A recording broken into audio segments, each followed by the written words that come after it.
Good morning बच्चों। चलिए देखिए, अभी तक हमने आपको पिछली क्लास में पढ़ाया था प्रेजेंट इंडेफिनिट टेंस। आज हम पढ़ाने जा रहे हैं आपको प्रेजेंट कॉन्टिन्यूअस टेंस। तो पहले हम बात करते हैं कॉन्टिन्यूअस। हमने आपको बताया था कि कॉन्टिन्यूअस टेंस क्या होता है, ऐसा चीज़ जिसमें कार्य हो रहा हो। और प्रेजेंट मतलब वर्तमान। तो हम बात करेंगे प्रेजेंट कॉन्टिन्यूअस टेंस है क्या पहले। तो प्रेजेंट कॉन्टिन्यूअस टेंस वो टेंस होता है जिसमें कह सकते हैं कि आप वक्ता क्या करता है, वक्ता के कार्य का करने या बोलने या किसी भी चीज़ के कार्य का होना पता चला है कि हो रहा है। ठीक है, तो हमने आपको इसमें बताया था सबसे पहले हम क्या करेंगे, हमको टेंस की सबसे पहले आइडेंटिफिकेशन होनी चाहिए कि हमारे पास अगर एक सेंटेंस दिया गया है तो उसे हम पहचानेंगे कैसे।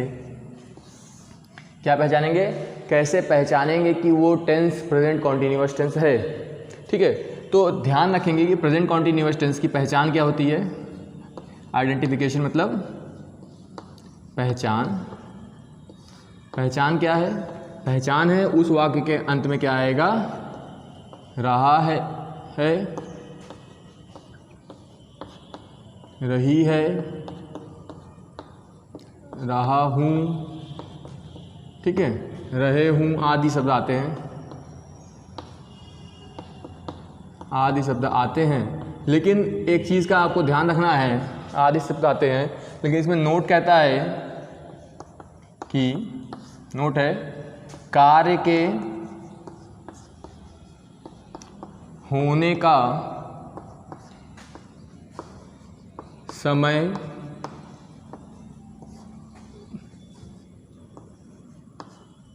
कार्य के प्रारंभ होने का समय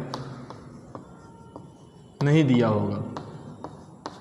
वो आपको अगले टेंस में पढ़ाया जाएगा कि कब, जब अगर कार्य के होने का प्रारंभ होने का समय दिया होता है तो वो कौन सा टेंस होता है। इसमें आपको ध्यान रखना है कि कार्य के प्रारंभ होने का समय नहीं दिया होगा कि ये हो रहा है, तब हो रहा है या सुबह।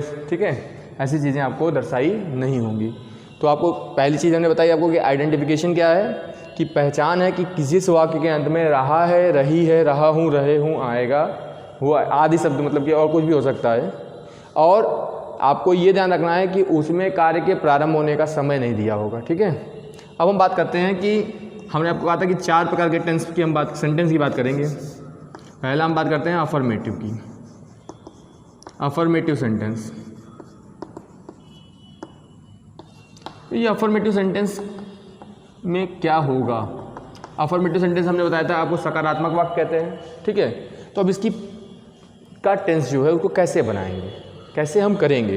तो इस चीज़ के लिए सबसे इम्पॉर्टेंट है हमको पहले इसका स्ट्रक्चर पता होना चाहिए कि जब भी हम टेंस बनाएंगे तो उसका ढांचा क्या होगा, मतलब कि उसको कैसे, किस प्रकार से किस चीज़ का प्रयोग होगा। तो देखिए स्ट्रक्चर कहता है सब्जेक्ट पहले, उस वाक्य में जो भी करता होगा उसको हम पहले लिख लेंगे, फिर इज एम आर का प्रयोग करेंगे जिसका प्रयोग हमने आपको वर्ब टू बी में बताया था, लेकिन हम नीचे आपको फिर से बता देता हूँ अभी।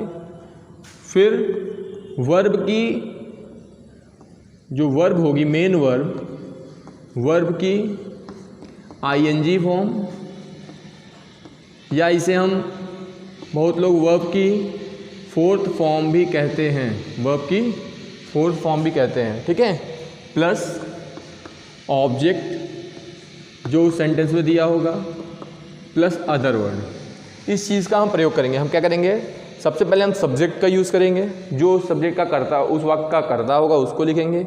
फिर उसके बाद उस कर्ता के अनुसार इज एम आर का प्रयोग होगा। फिर वर्ब की जो मेन वर्ब होगी, मुख्य क्रिया होगी, उसकी आईएनजी फॉर्म या फोर्थ फॉर्म आप कह सकते हैं, प्लस ऑब्जेक्ट जो कर्म होगा, प्लस अन्य जो वाक्य बचेंगे, अन्य जो शब्द बचेंगे, सॉरी। अब देखिए रूल आपका कहता है, या नोट कह लें आप, तो नोट कहता है पहला पॉइंट कि अगर, लिखते भी चलेंगे सब लोग, अपनी कॉपी में लिखते चलिए, अगर वाक्य में सब्जेक्ट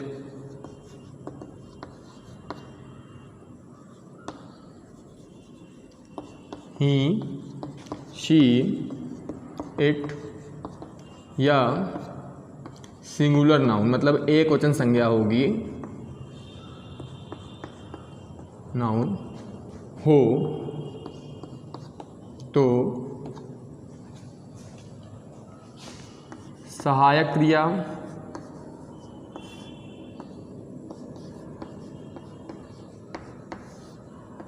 इज का प्रयोग होगा।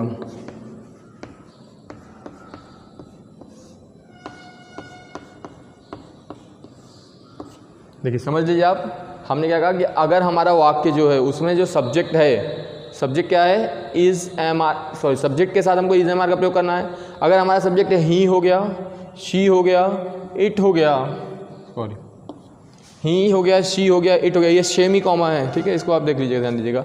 या सिंगुलर नाउन होगा, या मतलब सिंगुलर नाउन मतलब कि कोई भी हो, एक वचन संज्ञा होगी, तो हम क्या करेंगे, सहायक क्रिया इज का प्रयोग करेंगे।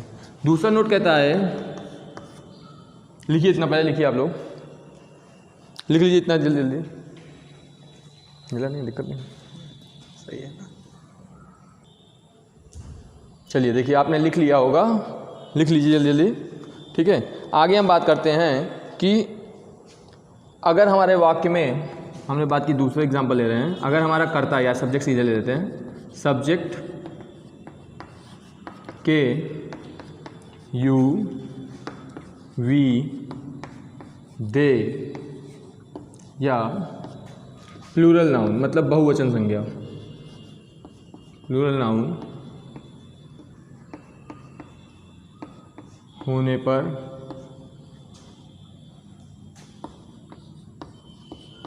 सहायक क्रिया, अगर हमारा सब्जेक्ट, अगर हमारा कह रहे हैं कि हमारा क्या है, जो हमारा सब्जेक्ट है वो यू हो जाए, वी हो जाए, दे हो जाए या प्लूरल नाउन हो जाए, होने पर सहायक क्रिया आर का प्रयोग करेंगे। किसका प्रयोग करेंगे, सहायक क्रिया आर का प्रयोग होगा।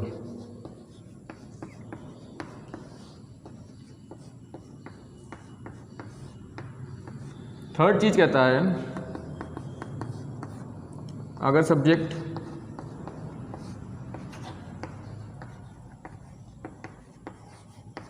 आई है तो सहायक क्रिया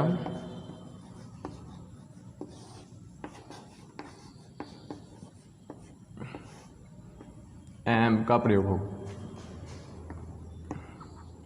तो सहायक क्रिया एम का प्रयोग होगा। लिखिए जल्दी जल्दी सब लोग।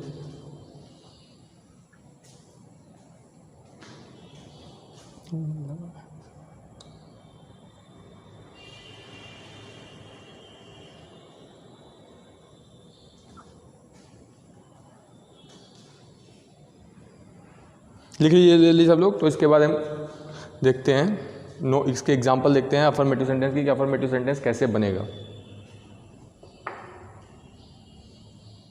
लिख लीजिए जल्दी जल्दी।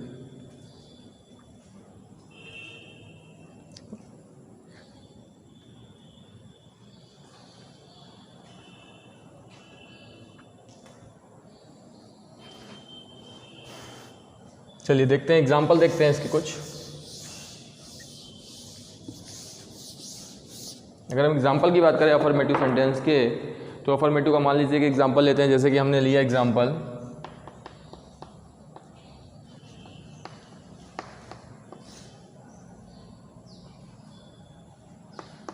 पहला एग्जाम्पल ले रहे हैं, हमने लिया मान लीजिए जैसे कि वह सो रहा है। एग्जाम्पल सिंपल है, इजी है, वह सो रहा है, तो क्या होगा, बहुत सिंपल है बेटा, क्या हो जाएगा, वह का ही, हमारा कर्ता क्या है, वह का ही, और ही के हिसाब से क्या लगेगा, इज की, एम की, आर। हमने क्या बताया, ही का प्रयोग कहाँ पे होगा, जब हमारा सब्जेक्ट ही, शी, इट होगा। एम का प्रयोग आई के होने पे, और आर का प्रयोग यू वी दे, और प्लूरल नाउन इसके साथ लगेगा और इसके साथ सिंगुलर नाउन लगेगा। तो ही के साथ किसके लिए प्रयोग हो रहा है, इज के लिए, तो ही इज, और सो रहा है तो स्लीपिंग, इजी है। लिखिए।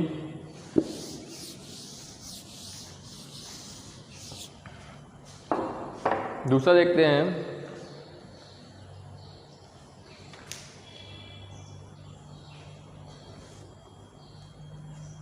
अगर लिखा है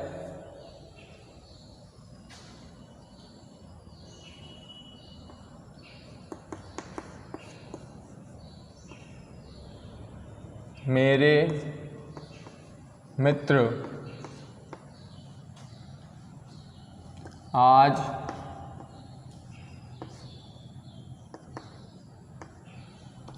विद्यालय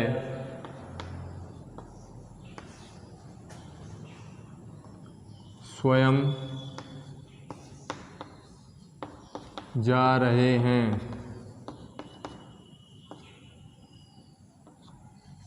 ठीक है, अब देखिए है, ये डिपेंड करेगा कि आपने है कैसे लिखा है। मैंने आपको उस दिन भी बताया था कि है और हैं में अंतर है।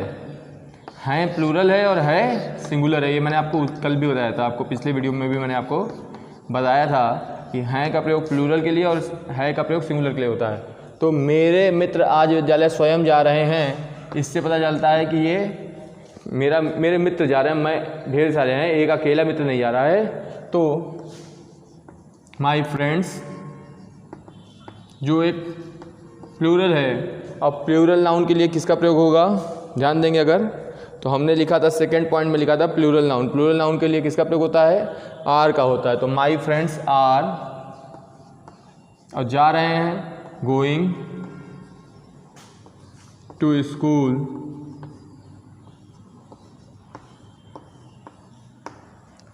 ये देखिए। अब देखिए इस चीज़ में ध्यान आपको देना है। कभी कभी क्या होगा, जैसे कि आपने सेंटेंस बना लिया, मुझे लगता है कि ये कंप्लीट हो गया सेंटेंस, अब यहाँ पे मुझे कुछ छूटा नहीं है, लेकिन हमको कंफर्म करना होगा कि कुछ छूटा तो नहीं है। तो उसमें अगर हम ध्यान दें तो मेरे मित्र की तो इंग्लिश यहाँ पे है, रहा है रही है के लिए इज़मार लगता है, जाने के लिए गो आ गया और विद्यालय के लिए स्कूल आ गया। स्वयं और आज नहीं लगा, मतलब कि हमसे कुछ छूट गया, तो उसका प्रयोग भी हमें करना होगा। इस चीज़ का आपको ध्यान रखना है कि जब भी आप वाक्य बनाते हैं तो किसी शब्द को छोड़ न दे, गलती से छूट न जाए। तो my friends are going to school themselves, क्या हो जाएगा, देखिए देमसेल्व्स का प्रयोग मैंने आपको इसमें बताया था, आपको याद होगा। अगर मैं आपको दोहरा देता हूँ थोड़ा सा, मैंने इसका प्रयोग आपको बताया था, देमसेल्व्स का प्रयोग बताया था आपको, मैंने कहाँ बताया था, पॉसेसिव प्रोनाउन में बताया था।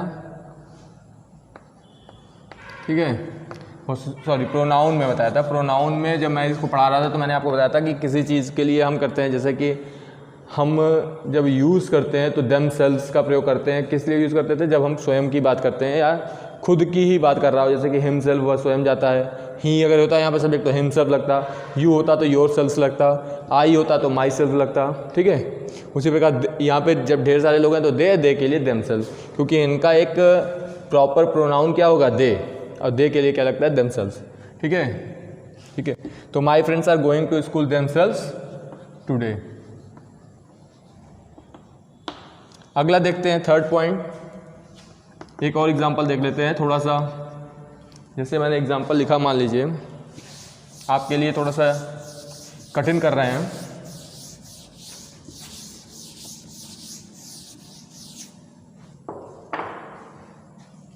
ठीक है,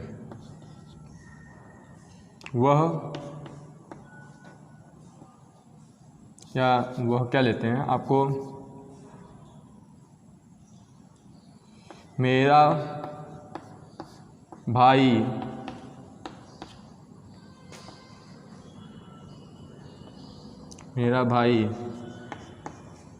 कानपुर जा रहा है, तो क्या हो जाएगा, my brother is going to Kanpur. Easy है, देख लीजिए, जल्दी जल्दी लिख लीजिए।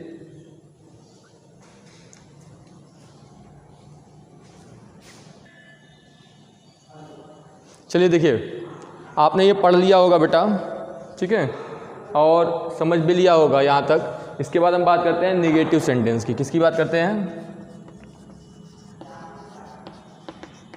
निगेटिव सेंटेंस की बात करते हैं। तो ये निगेटिव सेंटेंस में क्या होगा, हम निगेटिव सेंटेंस का प्रयोग कैसे करेंगे और निगेटिव सेंटेंस में इसका कैसे प्रयोग करेंगे? तो सबसे पहली चीज़ हमारे लिए क्या जरूरी है, उसका स्ट्रक्चर जानना। पहचान तो हमें पता है कि जिस वाक्य के अंत में रहा है, रही है, रहे हैं आएगा, उसको हम क्या कहेंगे? प्रेजेंट कॉन्टिन्यूअस टेंस कहेंगे, और उसी के लिए हमको निगेटिव सेंटेंस का प्रयोग करना है। हम निगेटिव सेंटेंस की बात करते हैं। देखिए ध्यान देंगे, निगेटिव सेंटेंस की अगर बात करें तो स्ट्रक्चर क्या कहता है सब्जेक्ट पहले लगेगा, फिर जो इज एम आर का प्रयोग हो रहा था वो वैसे ही होगा, बस इज एम आर के बाद नॉट का प्रयोग हो जाएगा। किसका प्रयोग हो जाएगा? नॉट का। प्लस वर्ब की फर्स्ट फॉर्म, वर्ब की first form plus I N G कह लीजिए, या वर्ब की आई एन जी फॉर्म, या फोर्थ फॉर्म जिसे अभी मैंने आपके लिए लिखा था सामने, plus object plus other word. ठीक है, देख लीजिए, लिख लीजिए। इज एम आर का प्रयोग आपको समझ में आ रहा है कि इज एम आर का प्रयोग कहाँ होगा? इज का प्रयोग ही सी इट और फॉर सिंगुलर नाउन के लिए, एम का प्रयोग आई के लिए, और आर का प्रयोग यू वी दे और प्लूरल नाउन के लिए। ठीक है बेटा, लिख लीजिए। अच्छा बेटा, नहीं समझ में आया? ठीक है, मैं दोहरा दूंगा अभी थोड़ी देर बाद, थोड़ी देर में दोहरा देता हूँ। ठीक है, ओके ओके, पहले इसको कर लेते हैं। ठीक है, समझ लीजिए, समझ में आ जाएगा, कोशिश करिए। मैं रिपीट कर देता हूँ थोड़ा सा, लिख लीजिए, लिखिए।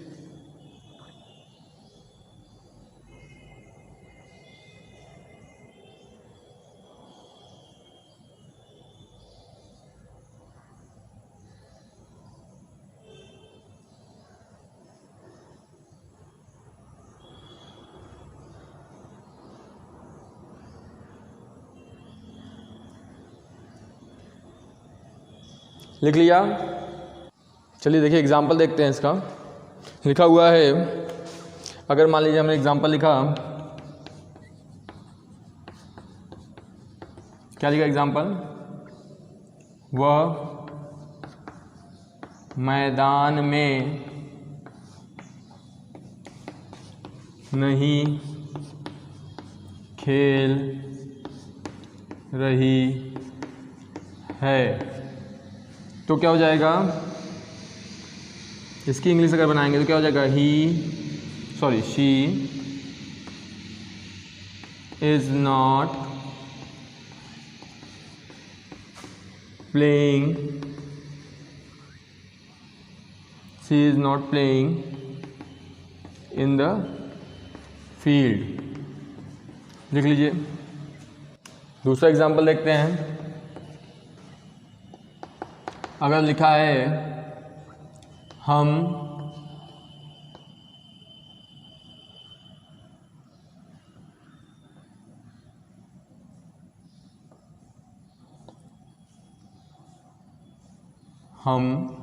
समाचार पत्र नहीं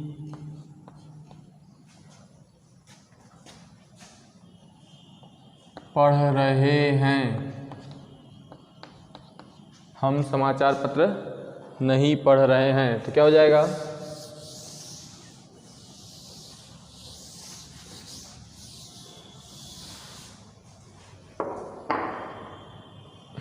वी आर नॉट रीडिंग, और समाचार पत्र का क्या हो जाएगा? द न्यूज़पेपर, द न्यूज़पेपर एक साथ होता है न्यूज़पेपर। ठीक है, we are not reading the newspaper. लिख लीजिए। थर्ड एग्जाम्पल एक और देख लेते हैं बेटा। अगर लिखा हुआ है, मान लीजिए एग्जाम्पल ले लेते हैं, मैं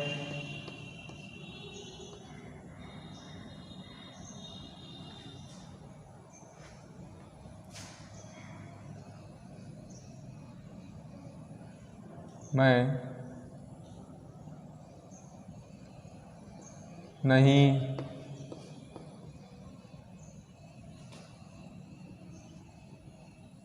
रो रहा हूँ, मैं नहीं रो रहा हूँ। चलिए आपको कुछ वर्ड्स का भी ज्ञान देते चले जाते हैं।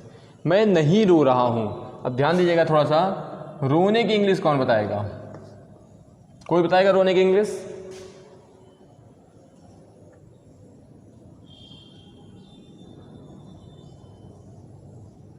अच्छा चलिए देखिए, ध्यान दीजिएगा, दो वर्ड हैं कुछ, वीप और क्राई। वीप और क्राई में क्या है सही?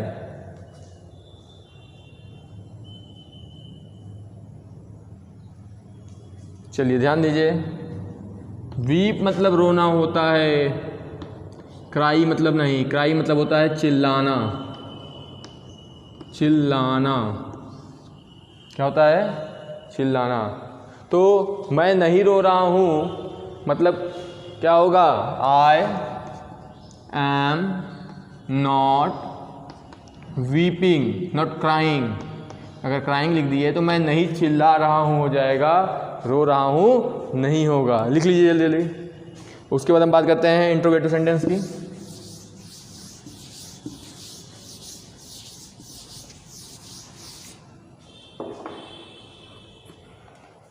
ठीक है बेटा, देखिए समझ लीजिए छोटी सी बात। अगर यहाँ पे चिल्लाना होता तो चिल्लाने का मतलब क्या होता? क्यों चिल्ला रहा है, तब यहाँ पे हम क्राइंग लिखते हैं। यहाँ पे रोना है इसलिए वीपिंग होगा। ठीक है। अब जैसे हम समाचार पत्र नहीं पढ़ रहे हैं तो we are not reading the newspaper. We are not reading the newspaper. ठीक है, समझ में आ गया बेटा? अब देखिए थर्ड चीज़ की फिर बात करते हैं, सिंगल इंट्रोगेटिव सेंटेंस की।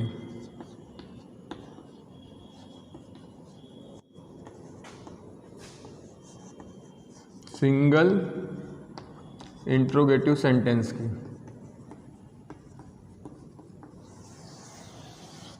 तो ये सिंगल इंट्रोगेटिव सेंटेंस है क्या? है तो वही चीज़, बस हमने आपको जो पहचान अभी पिछले प्रेजेंट इंडेफिनिट टेंस में बताई थी, जिसने अगर न देखा हो तो वो इसके डिस्क्रिप्शन में जा करके पार्ट 1 देख सकता है, पास्ट प्रेजेंट इंडेफिनिट टेंस भी देख सकता है। वहाँ पे हमने सिंगल इंट्रोगेटिव सेंटेंस और डबल इंट्रोगेटिव सेंटेंस के डिफरेंस को हमने डिफाइन किया था, बताया था कि क्या अंतर है और कैसे होता है, या इसे हम yes no type interrogative sentence भी कहते हैं। ये सब चीज़ें हमने वहाँ पे आपको बताई थी। तो हम यहाँ पे बात करते हैं सिंगल इंट्रोगेटिव सेंटेंस को क्या करेंगे। सिंगल इंट्रोगेटिव सेंटेंस का स्ट्रक्चर होगा, बहुत सिंपल है, कोई दिक्कत नहीं है, क्योंकि ये yes no type interrogative sentence होता है मैंने बताया था। और ये मैंने बताया था कि इसमें क्या होता है, क्या वर्ड का पहले प्रयोग होता है, सबसे पहले क्या आता है, क्या आता है।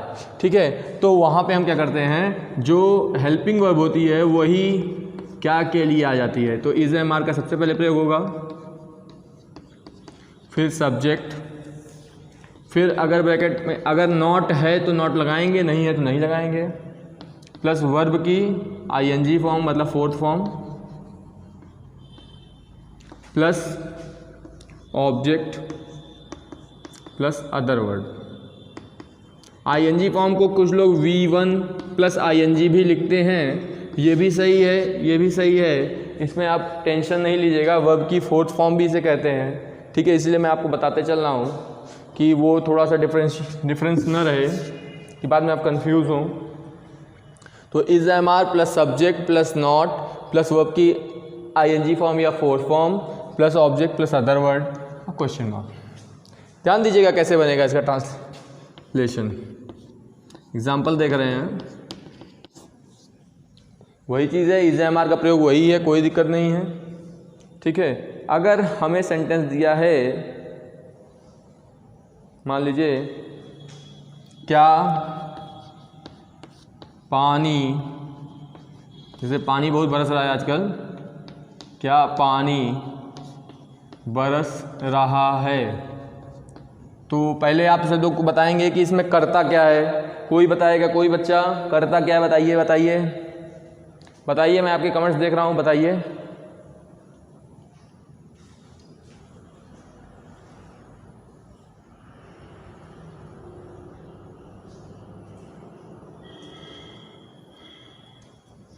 देखिए बहुत अच्छी बात, उम्मीद थी, मुझे यही उम्मीद थी आप नहीं बताओगे।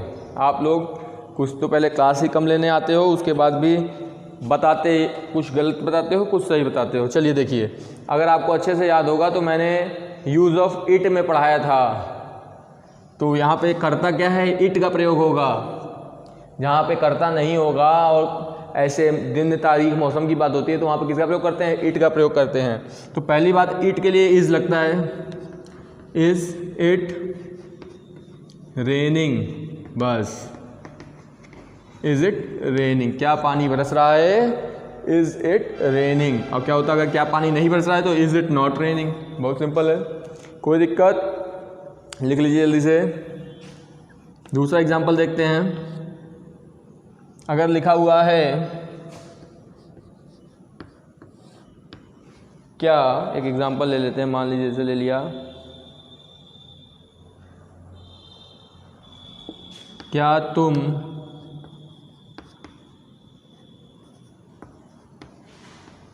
अपना काम कर रहे हो। तो तुम के लिए यू के हिसाब से आर, पहले आर आएगा, तुम के लिए यू, आर यू। और काम करना, करने के लिए होता है डूइंग, आर यू डूइंग। अपना के लिए योर, यो जो अपना होता है अपना सब्जेक्ट के हिसाब से आता है, यू के लिए योर, आई के लिए माई। ठीक है, ठीक है। तो are you doing your work, लिख लीजिए। फिर थर्ड वन है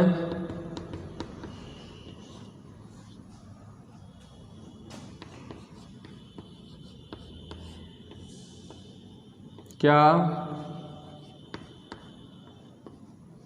लोहार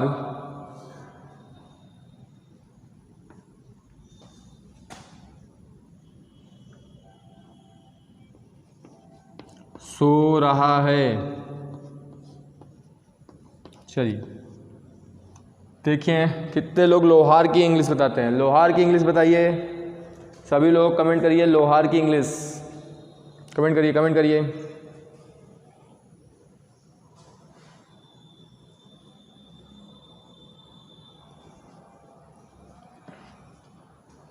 टाइम नहीं दूंगा, ज़्यादा टाइम ज़्यादा नहीं दूंगा, बिल्कुल एक भी टाइम नहीं दूंगा।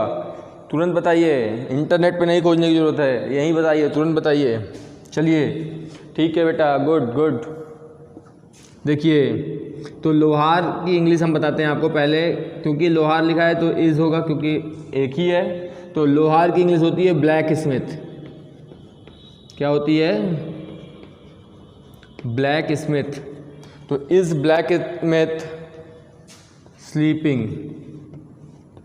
इजी इजी सेंटेंस करा रहा हूँ, जिसको नहीं आएगा वो अब मुझसे पूछेगा कठिन, क्या करके, घर पे कर करके। नहीं तो ऐसे आप घर पे करोगे नहीं, कॉपी छूते तो हो नहीं, पढ़ तो रहे नहीं हो, अच्छे बहाने मिले हुए हैं घर पे बैठने के। चलिए दूसरे देखिए, डबल इंट्रोगेटिव सेंटेंस।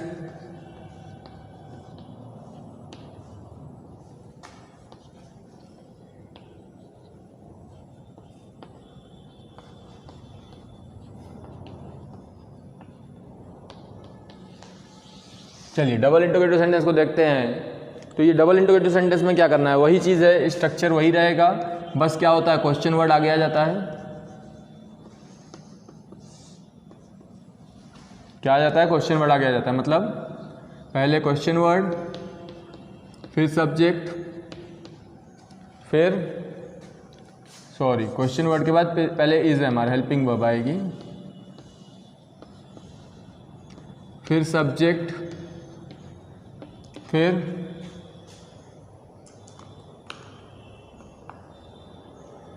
सब्जेक्ट के बाद अगर ब्रैकेट में, अगर सेंटेंस में नॉट है तो, अगर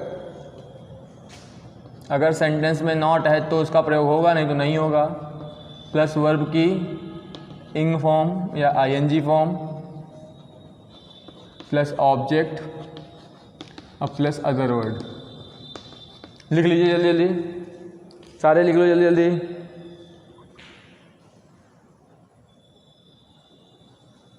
किसी को कोई दिक्कत हो तो पूछ ले, सारे लिख लो सारे।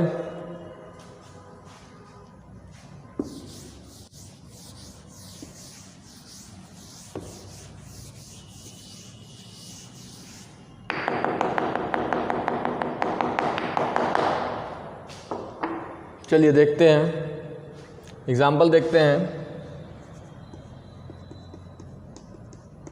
अगर मान लीजिए मैंने एग्जाम्पल लिया, कोई एक एग्जाम्पल ले लेते हैं, जैसे कि मान लीजिए मैं किताब से ले लेता हूँ कोई एक अच्छा एग्जाम्पल आपके लिए।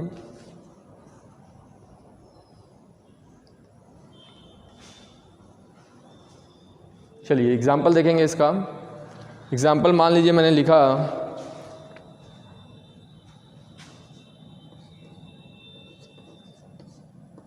वह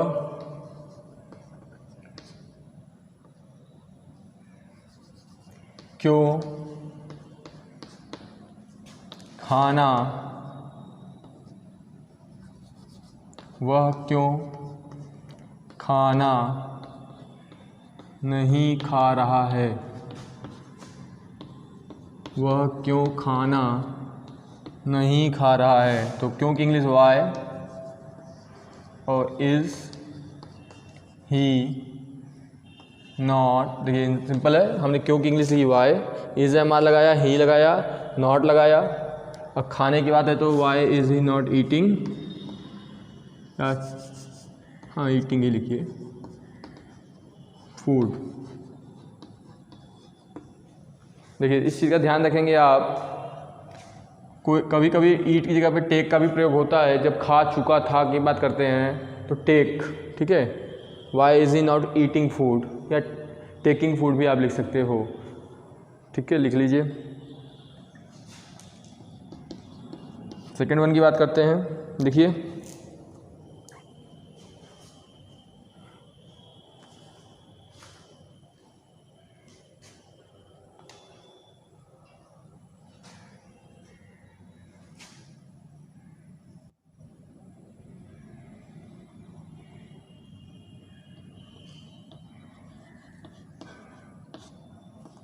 चांद आसमान में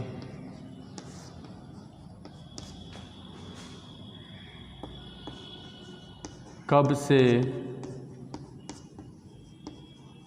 चमक रहा है। चलिए बनाइए, चांद आसमान में कब से चमक रहा है, बना के दिखाइए।